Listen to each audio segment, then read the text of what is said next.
Hi, Pastor Mac here, Reverend Mac Brandon. My prayer is that over the next few minutes, words, revelation that is shared, you find to be of benefit and a blessing. Amen.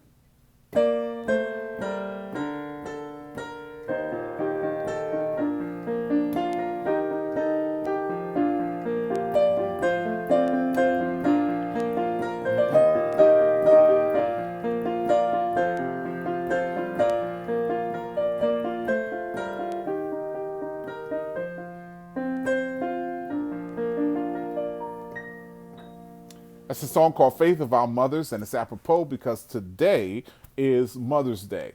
And if I was in church now, we would no doubt be doing Faith of Our Mothers. It's a traditional song that's done on Mother's Day. And interestingly, the same tune is played on Father's Day, Faith of Our Fathers. In fact, Faith of Our Fathers is the original psalm, which was composed 1849 by Father Frederick William Faber. It was a song. It was a poem, if you will, that was themed around Catholic martyrs, and it actually was sung to a different tune. It went something like. So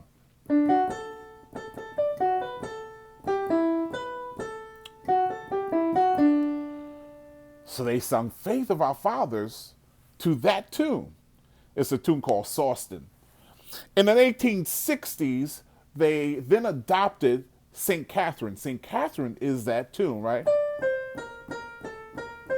I don't want to get heavy into hymnology, but it was an interesting thing.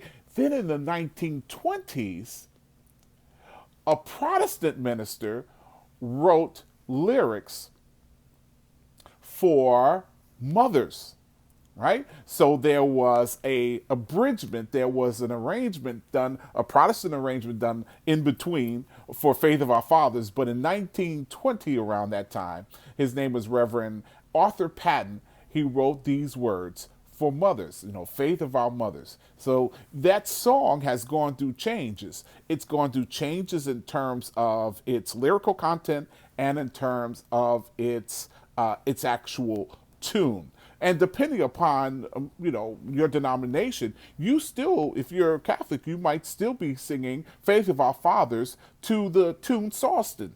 But in my denomination, as a Methodist, we sing Saint Catherine, and we sing "Faith of Our Mothers" and Mother's Day, and "Faith of Our Fathers." And so, all of that is to say that it brings back such memories when you hear that song. Because it's traditional. And one of the things I remember about growing up on Mother's Day, I grew up going to church, was that we all had either a rose or a carnation that we wore. And we wore a red one if our mother was alive, and a white one if our mother was deceased. And this was standing tradition. You could go to any black church, and that was the tradition. And there was a sense of soberness when you're getting ready to go to church, because if you're wearing that white carnation, it was a time of remembrance of your mother. It was a time of remembrance, and also you were there to honor your living mother, or that person who was the mothering person in your life. And so let me say this: when I talk about mothers, I'm talking about that person who provided that woman who provided the umbrella of nurturing, the umbrella of grace, if you will, to another person. There are so many among us who were raised by people who were not our biological mothers, but who were 100% our mothers, right? Because they cared for and they nurtured the times when there were holes in our souls. They were the person who kissed us and the person who gave us encouraging words.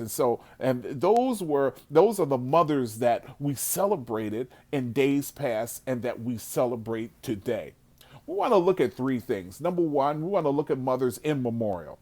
that there are many among us who no longer have our mothers. And we want to celebrate and memorialize those whose prayers, this old song goes, somebody prayed for me, had me on their mind, took a little time for me. I'm so glad they prayed for me. And the prayers of our mothers past, still live with us, right?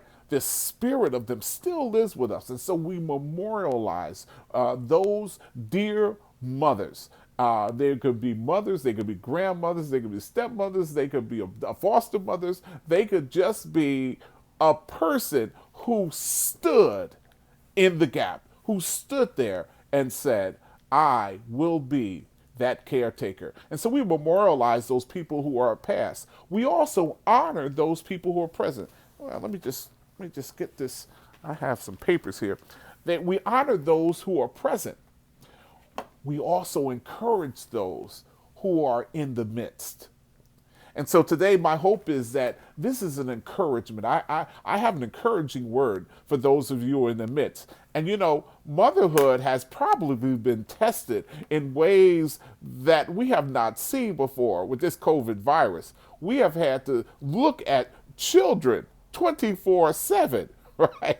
Over the last 7 weeks, right? So all over the world, this is true. Motherhood has been tested. And what being a mother is, being a caretaker already have provided the definition. Maybe your children or maybe some other children. I had one person who said, I feel like, a full-time mother with my 2 dogs, right? That goes a little far. But the point is that, I want to be encouraging to folks who have come to appreciate all that of being a constant caretaker is.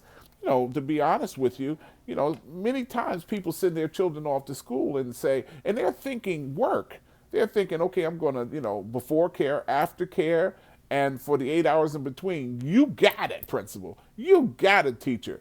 But we are really made to appreciate, the task of nurturing our children. So I just want to be an encouragement. Our text today is found in Our text today is found in 2 Kings 4. 2 Kings 4. 2 Kings 4. 2 Kings 4. A word about kings. Kings is interesting. It's a 2 Kings. You say, well, what's the difference in second and first? Well, first and 2 Kings were originally just kings. But the Septuagint, which is the Greek translation, and the Vulgate, which is the Latin translation, they separated them.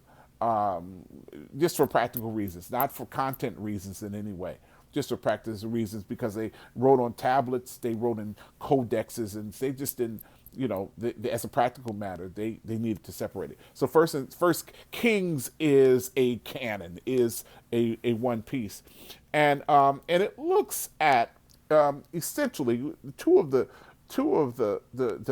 thematic characters are Elijah, a prophet, and Elisha. Elijah and Elisha. Today we're looking at one of the stories around the prophet Elisha. There's so much to say about the ministry of Elisha. But one of the things we notice when we're in 2 Kings are the stories of Elisha's miracles of his ministry. And we understand that Elisha is in the succession of priests. There's succession of prophets from Elijah to Elisha. In fact, he may have had a double portion. And so looking at this story, what we encounter is a first lady. And so the maternal protagonist of our story is a first lady. She's a first lady. She's not identified. Her husband has passed away, and she is not identified. Her husband, who that husband is. However, we know from the first verse, we're in 2 Kings 4, from the first verse that it says, the wife of a man from the company of the prophets cried out to Elisha. The company of the prophets who were in league in company of Elisha. Josephus, the contemporary historian, tells us that that widow was the widow of Obadiah. Obadiah, who has a short, it's a short book in the Old Testament, was also a prophet. And he was also one of the prophets who was looking at, the slide of Israel. What do I mean? Well, one of the large mega themes of Kings is looking at the succession of kings and looking at the succession of sin, which leads them into captivity in Babylon, right? And so there were alarmists, there were prophets who called out the succession of sin. And may I tell you, I think this is particularly important because we have priests, we have pastors who think, well, listen, I'm not going to get involved in this politics stuff. I'm not going to get involved in this. And the biblical record is that the priests rose up and spoke about social justice, and first and foremost about our own personal sin as individuals, as a community, as a people, right? And wherever that occurred, they spoke out about it. And I think it's important to do. Sometimes we see stuff that is simply dastardly in these days, and people don't speak up about it. And more on that later, because I can sense a big detour right there. But I feel very strongly about that. Well, Obadiah was certainly a prophet who spoke about that secession, and he passed away. And so now we're hearing from the first lady. We're hearing from his wife, the widow. It doesn't say the first lady, but you'll understand. So here it is: the wife of a man from the company of the prophets cried out to Elisha, Elisha, your servant, my husband, is dead. And you know that he revered the Lord. But now his creditor is coming to take my 2 boys as his slaves. So one of the things that was happening in the succession of sin in Israel, in the north, Israel, in the south, Judah, one of the things that was happening was their economy was starting to boom, but there was a de-emphasis on human life. That you have commentarians who are talking about that the ancient life in Israel, that the economy was growing, but there was a de-emphasis on human life. Does that sound relevant at all? And so there they were. The first lady's husband died, and she was in debt. So she goes to the man of God, Elisha. I like that she did that. That was an important move, and I think I'm going to jump right into point one. Point one is that your first move will set the others in motion. Your first move will set the other moves in motion. You see, she was in debt. The creditors were going to take her sons as slaves. Because in that society, if you were in debt, they would take your property, they would take whatever you had, but she had nothing. And so they were about to take the sons as slaves. And generally it would be 6 years with a 70-year jubilee, 6 years term of slavery, and sometimes renewable, but nevertheless it was slavery. I mean, it was a terrible thing. And now the creditors are knocking at the door. They're knocking at the door because of the debt. And Josephus talks about the righteous debt, but I can sense that I could detour forever. But now they want their money. And sometimes we find ourselves in that same situation. Sometimes in the middle of COVID-19, we find ourselves with creditors knocking at the door. Perhaps it's not a physical knock, but you still hear it in your mind because you look at those bills. Say, how am I going to do these bills? These stimulus checks ain't stimulating. you know, and I don't know what I'm going to do. Recently, unemployment rates came out, and it's some of the worst figures that we have seen. Going back to depression days, these are terrible unemployment, and understandably so. The country was closed down. Well, for all of those people who are not getting government checks, for all those people who are not getting institutional checks, what do they do? I don't think that story has been told yet. This is almost like when they have blackouts, and when they have the stories of blackouts for 2 days, and then you only later hear the stories that came out.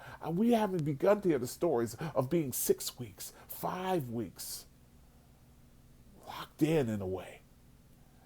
And there must be some desperate, desperate stories. And and desperation is a subjective term. Sometimes we just are lonely.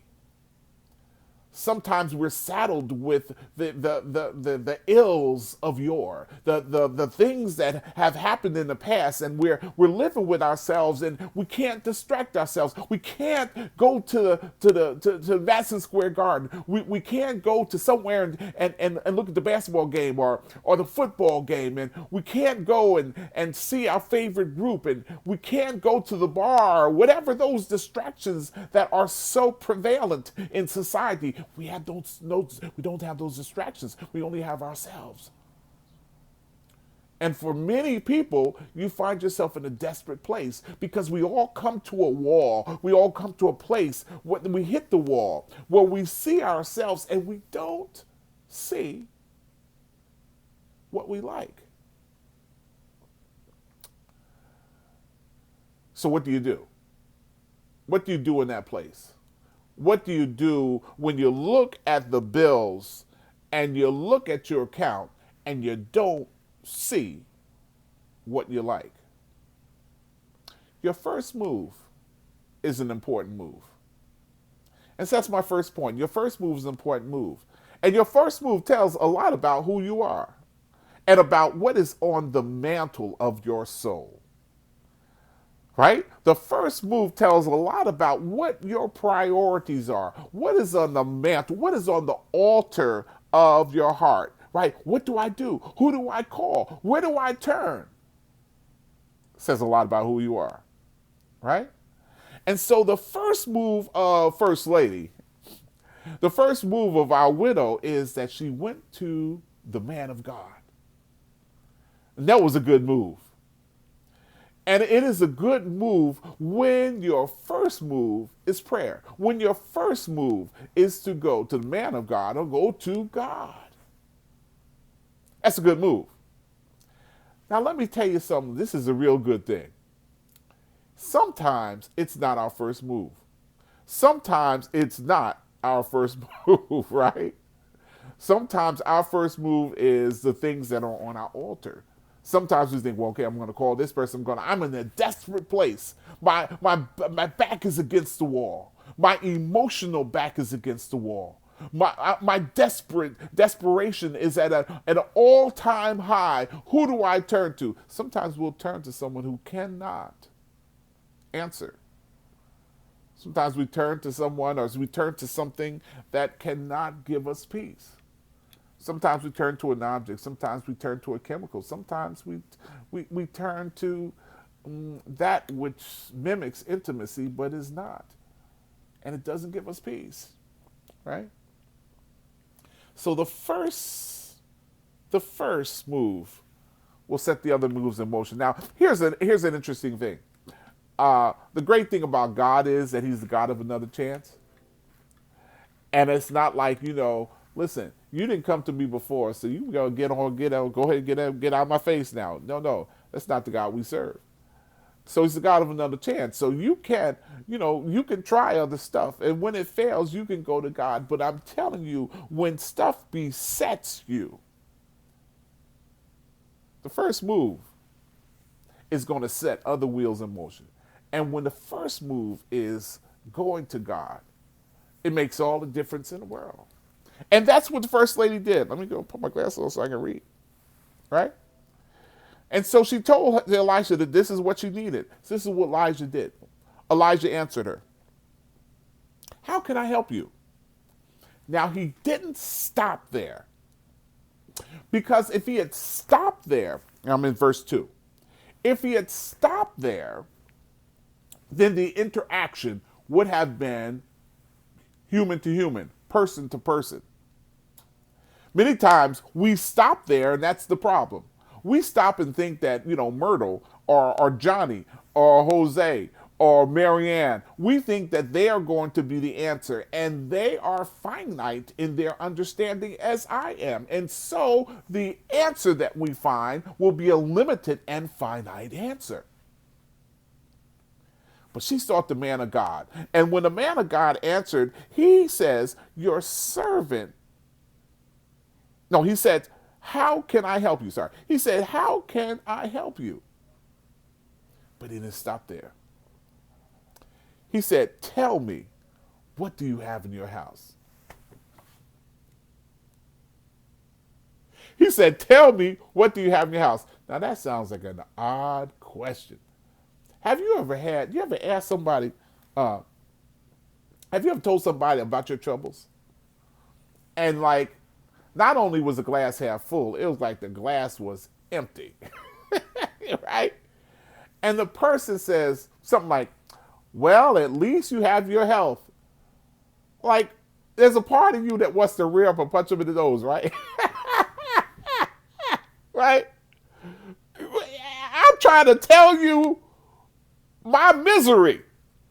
And you're talking about you have your health and strength. I don't want to hear about my health and strength, right? Right? So in Elisha, the man of God says to her, what do you have in your house? I could imagine that was a exasperated moment, but she has nothing. She made the right move. She went to the man of God. She went to God. Elisha represents God in this situation. He's a man of God, and he represents God. She went to God, and so he says, how can I help you? What do you have in your house? Now, those that joined me in the past knows, I think it was last week that I said that God fulfills his promises. And he gives you a vision. He gives you your destiny. He gives you a vision of your destiny. But he does not obligate you to fulfill your destiny. So he gives you a vision of your destiny, but he does not obligate you to fulfill it. So that's an important thing, because sometimes we get in a place and we say, what am I going to do? What am I going to do? What am I going to do? And when we call on somebody, they might say, well, what do you have? Where can you start? Right? And this is what Elisha did. What do you have? What can you start with? Let me take a detour for a second. There's a lot of people walking around thinking they have nothing. There's a lot of people walking around thinking that they are disabled in every way. I don't have anything. I don't have anything.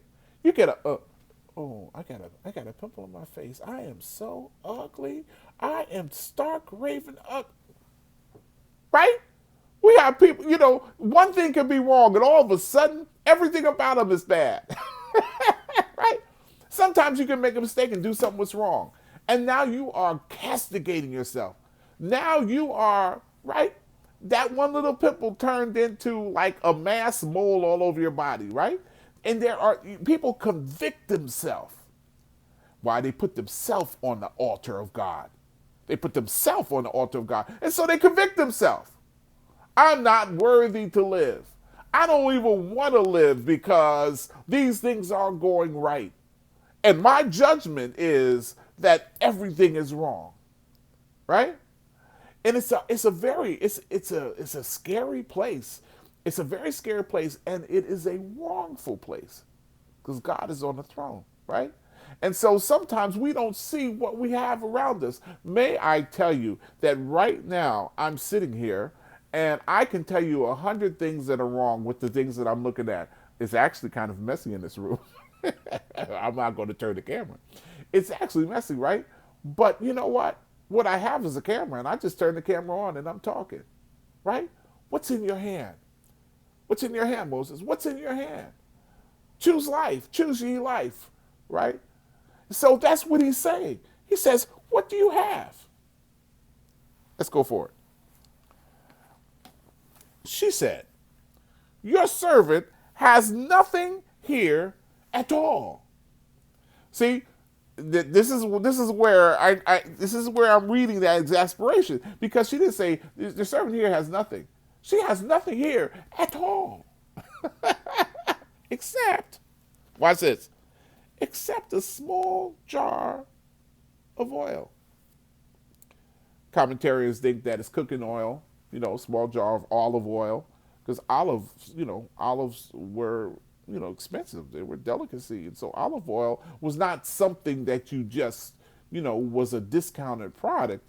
It wasn't, it wasn't gold, but it was, it had some value. I have nothing in this house, nothing else, nothing at all, except this little olive oil. How many? What do you have? What do you have? See, I know what you don't have. I know. You're going to say, I don't have this. Listen, right now I'm in a situation I don't have this. Right now I'm in this situation I don't have. What do you have? What do you have? Okay, let's go back in our memory banks. Have we ever been here before? Have we ever been to the place before where we were in desperate straits? And if I had asked you then, what do you have? You would have probably said nothing. Then when you crossed over the bridge, if you will, and you got to the other side, how did you make it? You must have had something. You must have had the strength to get over somehow. Did you walk? Did you climb? What did you do? Somehow you had something to make it. And so many times in our lives, we look at things and we say we don't have anything. But what's in your hand? Right? And she said, I have nothing at all except this little jar of oil. Okay? So now that's verse, that is, what verse? Oh my goodness. Oh, that was verse 2. Sorry, I had to look down. That was verse 2, right? Nothing except this jar of olive oil. Elisha then, let me put my glasses on so I can read. You understand what I'm saying? So verse 3, Elisha said, go around and ask all of your neighbors for empty jars. Okay. I don't have anything, Elisha, except this little jar of oil. Oh, okay. So go around to all your neighbors and collect empty jars. You know what I'm saying? Go around and collect all empty jars. It's counter, not only intuitive, but it is counter common sense, you would think. That, wait a minute, you see my little bit of olive oil, and in your mind, you see jars full of olive oil. How is that? Now, we see this again. We see this paralleled in John, right? The wedding at Cana, when they were lacking wine, and God refilled it. We see it in the Jesus feeding the 5,000, when there is, there is a nil amount of food, and yet everyone ends up being replenished, and there's still overflow. We've seen this thing happen, but see, these stories are very, very important. These they're true, but more importantly, they're true of our lives. You see people and they're successful. You see people that they're mega successful, and then you hear their stories. It's almost pro forma that they talk about their stories. They talk about their humble beginnings, and it's hard to believe. I mean, it's kind of hard to believe that they came from all of that. That they came from all of that. That they started with a little bit of olive oil, and now they're the CEO of all of this. How does that happen?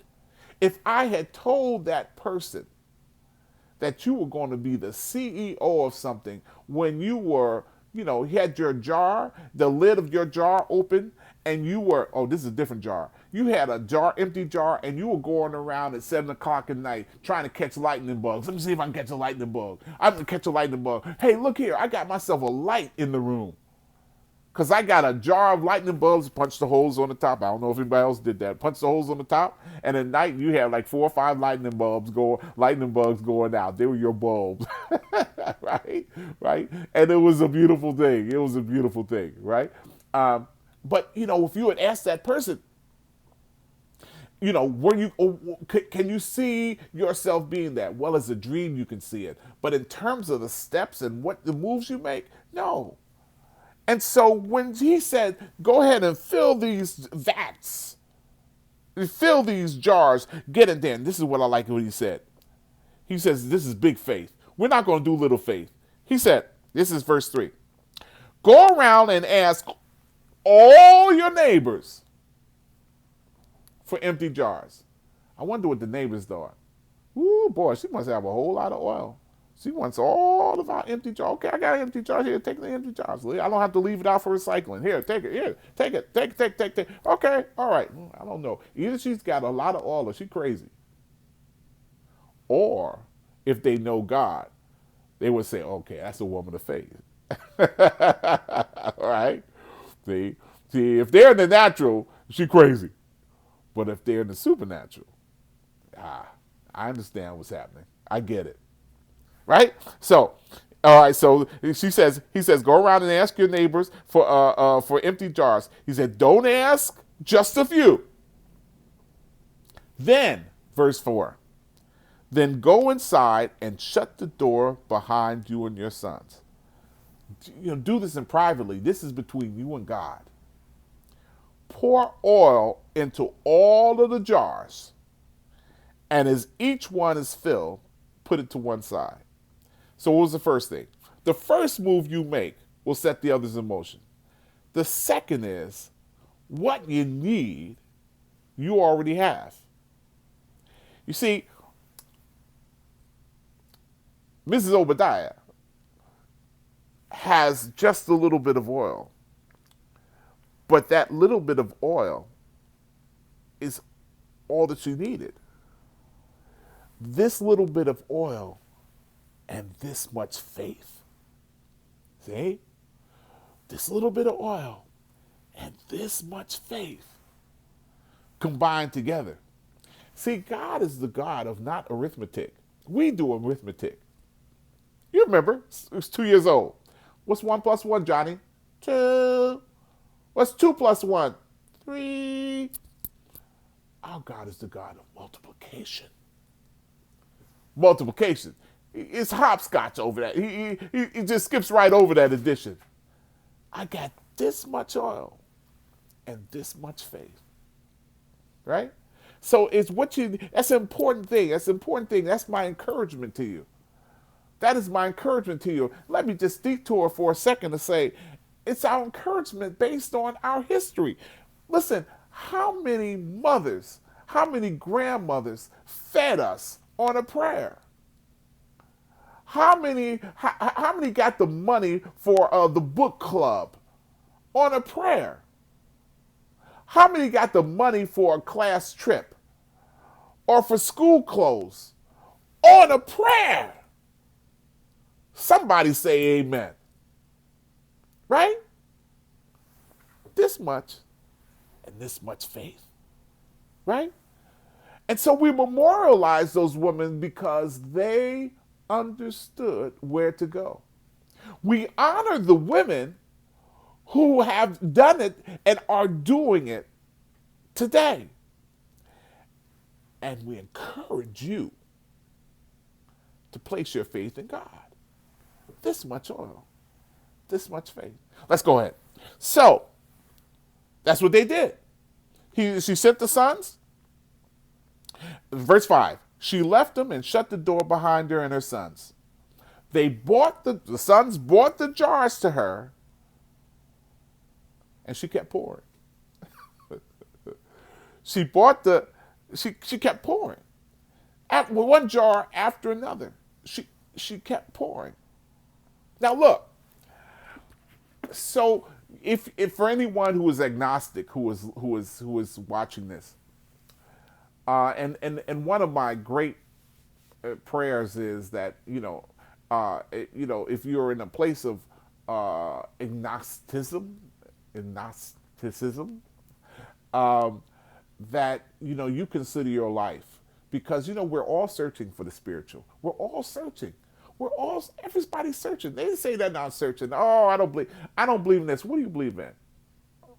Well, I don't believe in anything. But wait a minute. Well, why are you all looking into this? Why are you looking at? Why are you involved? Why are you like?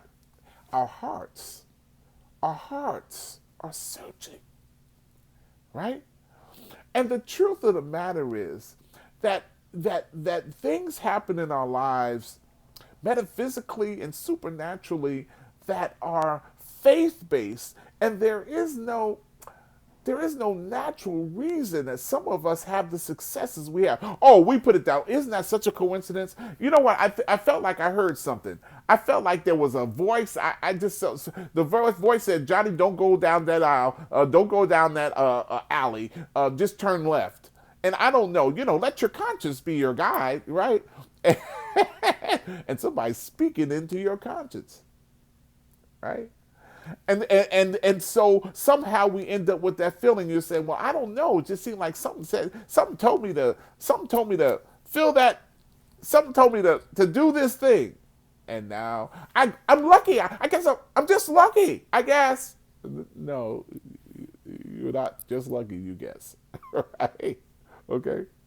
But so here's what happened. And this is what happens in our life. From nothing, all of a sudden, we're filling jars. We're filling jars. Filling jars. And that's what happened with this woman. Which then leads to the third and final point. God gives you more than enough. He gives you more than enough. He's the God of overflow. See, when you empty yourself, let me just go to our hearts. Sometimes we are empty. And you know what? It's such a distressing thing to be empty when you're God, when you put yourself on the mantle. Sometimes when I see some celebrities, and I see what they do to just keep their mind distracted, you know what it's like? I've said this many times. Have you ever gone shopping? You said, I need to go shopping. I want to go shopping. You're in a shopper's high because you got some money and you're going to go to whatever the store is and get this thing. And you know what? You've been wanting this thing. Maybe it's a Bose speaker. Maybe it's a Coach bag. This thing has been like a girlfriend. This thing has been like my new love. This Coach bag, I'm looking at this Coach bag. And I think if I get this Coach bag, I think my love life will be satisfied for the next year. Right? You're lusting after that thing, right? Frankie Crocker used to say you got a hole in your soul and you don't need fried chicken on Sunday, right? Well, there's a hole in your soul, and that Coach bag, that Bose speaker is getting ready to fill it up. I'm going to get me some Coach bag and some fried chicken, and I'm going to be happy for life. And then you get home. You got the bag. You look at the bag. You happy. Go in the refrigerator. You happy. 5 minutes, 10 minutes. 20 minutes later, it still looks good. About 2 hours later, it's a bag. It's a speaker. And you're still empty. See, that's when you put yourself on the mantle. That's when you put yourself on the altar. I am the judge. These are the things that, you know what, I need me some 20 rims. I need me some 22s. I need me some this. I need me some this. I need me some this. What is it that and you still find yourself empty. But he's the God of more than enough. See, when you say, yes, I am empty. See, in that place that you're empty, as opposed to trying to find something to fill it, You say, God, listen, I'm gonna try this thing. I'm gonna try it new. I'm gonna try something new here. I recognize that I'm empty, but I'm gonna ask you to fill my vessel, fill my cup. I'm gonna ask you to fill my cup. And see, when you do this in earnest, and I've talked about stuff in the past, and look at other stuff. There's many things. One of those things is meditating on Scripture. Sometimes, sometimes your thoughts, those early morning thoughts, those late at night thoughts, you can't get yourself to sleep. Sometimes those early morning thoughts are not sinless thoughts. You start meditating on Scripture. You start meditating on Scripture. You start to gear your eyes, right? Move and gear your eyes on things eternal, on Christ. You start, one of my favorite things is Psalm 23. I love the Lord is my shepherd, I shall not want. He makes me lie down in green pasture. He restored my soul. I love that. Because I can be in all kinds of funky places. They can be ugly places. And I'll just start meditating on that. Lord is my shepherd, I shall not want. He makes me lie down in green pasture, restore my soul. Just those two verses. I start doing the who, what, where, when, why on that thing. Right? To start asking the questions of my soul of him. And I begin to understand the full dynamics. Next thing you know, that whatever that sinful thought, whatever that thing was, has to go and play by itself in the county park. Right? Because it's loose here. Get on out of here. Right? And it is continual. It is a continual thing, but it is never fails when you're sincere. He's a God of more than enough. What did I just say today? I said, number one, your first move will set the others in motion. Isn't that true? You call a person who's negative, and you're going to end up with a negative decision. You're going to end up with a negative follow-up call. You're going to make negative choices, right? But when you go to God, when that's your first call, when it's your call, and listen, I said this before, sometimes you make a mistake, you'll make another first call, but he's the God of another chance. When he's your call, that's what sets these things, these great sums, these great totals, these great results into motion. First thing, first move, sets the other in motion. Second thing, what you need, you already have. See, I wrote this stuff down. What you need, you already have. That's a hard one, but that is real. I want you to know that. See, this is the encouragement part. We've memorialized, we honor the women who have been in our lives and are in our lives and who are here with us, whether in the flesh or in the spirit. We honor them and we encourage that nurturer in you. That as a nurturer, sometimes you come to the limit. You come to the limit and you don't know which way to turn. That it seems like your two sons are going to be taking into metaphoric slavery because the creditors are walking. Maybe the creditor is an emotional creditor, a social creditor, a relational creditor, right? Your own guilt becomes a creditor. But what you need, you already have with faith. And the third thing is, he's a God of overflow. He's a God of more than enough. So let's finish the story. So she left him. All right, let me put my glasses on. All right, I'm trying to read all blind. Okay. She left him and shut the door behind her and her sons. They brought the jars to her and she kept pouring. Verse 6, when all the jars were full, she said to her son, bring me another one. But he replied, there's no more left. You're an overflow. He didn't say you're an overflow. He just said, there's not a jar left. Then the oil stopped flowing. Woo! Everything you brought in, I filled with oil. I started off you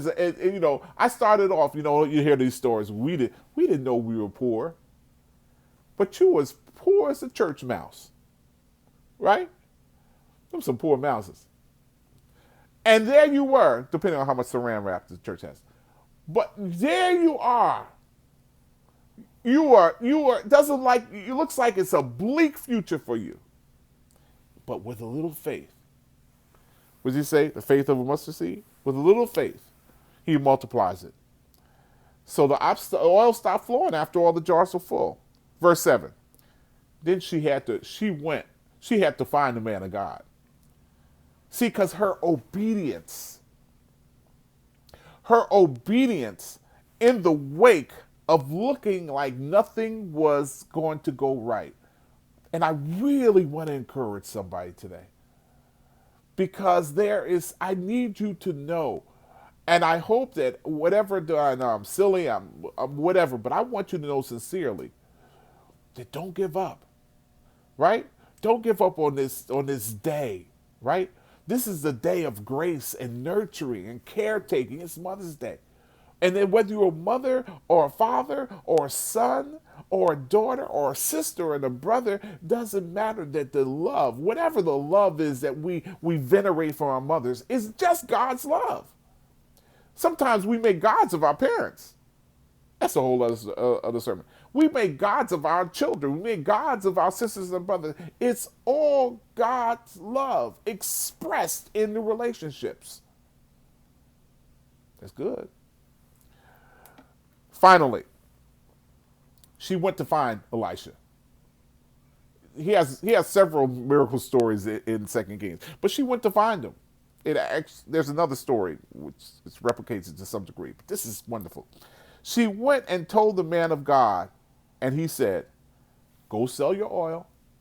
See, he's a man of God. You understand? So God's like, yeah, well, yeah, you were obedient. Your faith has healed you.